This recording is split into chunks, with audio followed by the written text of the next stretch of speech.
Action.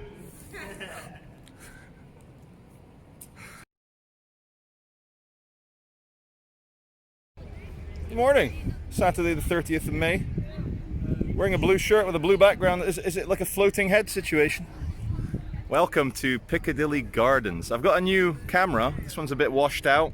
The whites are a bit too white, as if like it's a good detergent. Anyway, lockdown has been eased. I think 1st of June, shops, schools, everything open, and then 15th of June, all the shops are open. The advice is obviously to go out in groups of less than 6 and maintain 2-meter distance apart. But nobody is following that. The police are around, nobody's enforcing it. As soon as Dominic Cummings went to see his elderly parents and Boris Johnson, the Prime Minister, stuck up for him, that was the end of lockdown.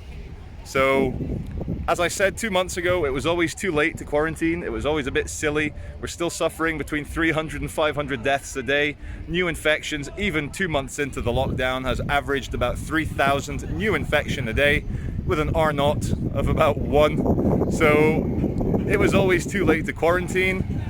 Britain hasn't done well in terms of mortality, but again, a million factors at play here. Correlation does not imply causation. So we don't know why Britain has had a higher death rate per capita than, say, I don't know, Japan or South Korea. Speaking of South Korea, just to show you that this isn't over yet, they've just had to shut 800 schools in South Korea because the second wave is coming. We all knew this would happen.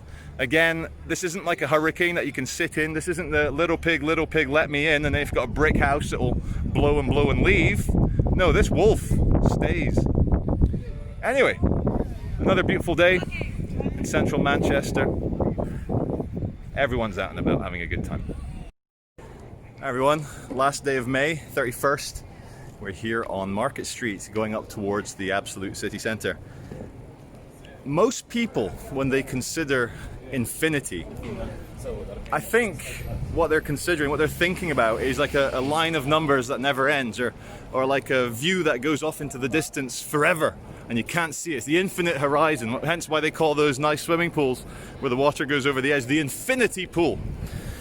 But I'm going to make a statement. I think understanding true infinity is the key to understanding consciousness and understanding God. And I think to expand on that kind of infinite number, like, you know, 1 trillion plus 1 trillion forever, you need to stop thinking of infinity numerically or as a spatio-dimensional thing, and it's more of a conceptual thing. It's very tied in with the consciousness itself. Hey Jono, how are you? Come on, you got to appear in my video today because I'm shooting live.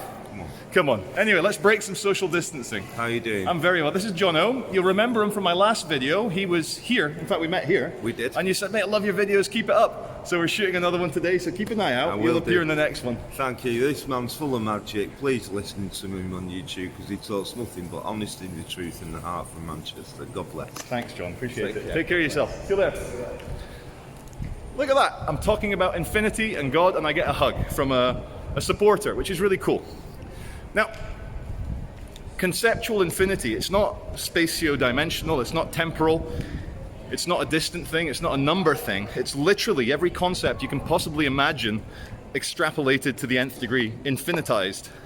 And so, the Big Bang 13.8 billion years ago, that was yesterday.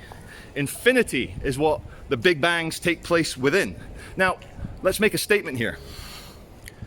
God, or consciousness in brackets, is an emergent property of true infinity. It's an inevitable emergent property of true infinity. You know the old saying, you cannot reason with unreasonable people, because if you could, they wouldn't be unreasonable people. It's kind of like a catch-22 circular thing. I'm here outside the O2 shop. You know, this isn't a plug. Quite disappointed with O2. They're quite expensive compared to their competitors. And I like oxygen. I like the logo. I like the idea of oxygen because not only is it the thing which every single life form on Earth needs to live, it's also the molecule that guarantees your aging, your oxidization, and your eventual entropy back to dust. Right, so we're just hanging out here on Market Street, and we got Curie and Lewis. This is actually Chinese gentleman that gave me the Iranian face mask that you saw me try on the other day. Anyway, just bumped into them again. We've had some good chats about control freakery and what's going on. So, Kieran Lewis, thank you very much. Hello. And this video should hopefully be out today.